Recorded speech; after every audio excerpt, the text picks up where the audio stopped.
Physicist Lee Smolin posits that black holes may be the way that universes reproduce, each new universe having slightly different physical constants. If that's the case, and there's an infinite number of universes, then even if the creationist assertions about the improbability of life were true, probability would be irrelevant. Because even if the chance of life was really 1 in a trillion, then with more than a trillion universes, each with different physical constants, our existence would be a statistical necessity. But rather than our universe being... Okay, so this is really interesting here. I actually hadn't really heard of cosmic natural selection theory, what he said here, until this video. So what are your thoughts on this clip, Dr. Strauss? Yeah, listen to his words. Lee Smolin says that universes may be the result of black holes.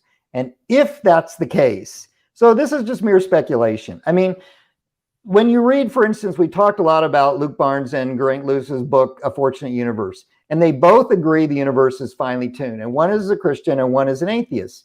And the Christian says, I believe it's fine-tuned because there's a creator and designer. And the atheist says, I think it's not fine-tuned, but there's an infinite number of universes. These are the only options that most people hold to today. And he's right.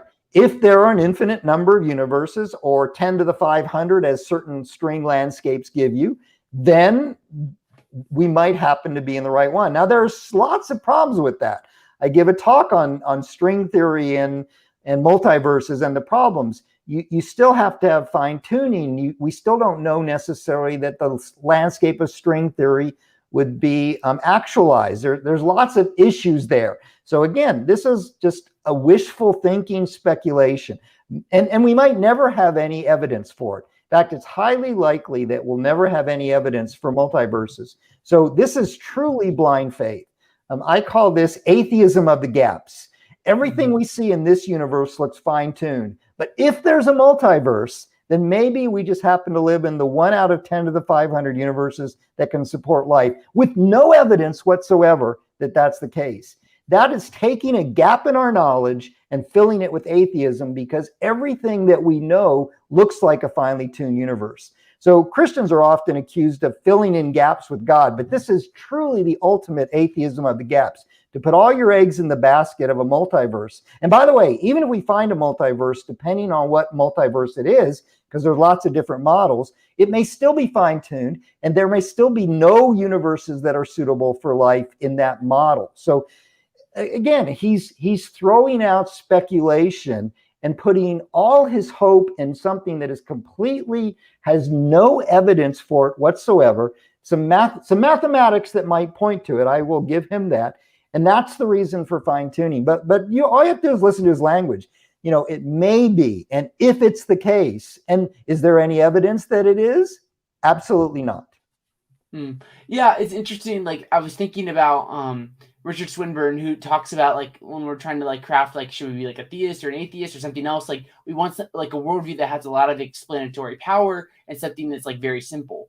So maybe, like, even if we granted potentially that a multiverse like could explain like all the data, maybe as well as fine tuning could, just maybe, even if we granted, like, think about like how costly the theory is to say like, well, like every possible universe exists, or there's like 10 to the 500th universes out there. Like, that seems very complex, and there's a lot of moving parts there in your necessary foundation or whatever, compared to like the theistic hypothesis, which seems pretty simple, especially compared to like a multiverse kind of look at things. Yeah, one writer has written about the multiverse. One science writer, a non-believing science writer, wrote about the multiverse, that a theory that proposes everything explains nothing. And that's really what it is. It's saying, you know, everything can occur, and yet, you know, so it really has no explanatory power. Now, again, I'm not saying there's not a multiverse. I don't know. There might be. But if we're going to make statements about what that tells us about the fine-tuning, we need to understand what that multiverse actually is first.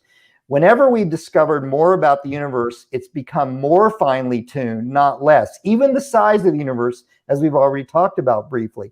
It may be that we someday discover a multiverse and it actually points to a higher level of fine-tuning, not less. So for him to throw out the multiverse or throw out black holes that are all speculative and say this solves the problem is naive, it's speculative, it's wishful thinking, it's atheism of the gaps. And until we actually find those universes and models, it may be that the multiverse gives stronger evidence for fine tuning rather than less.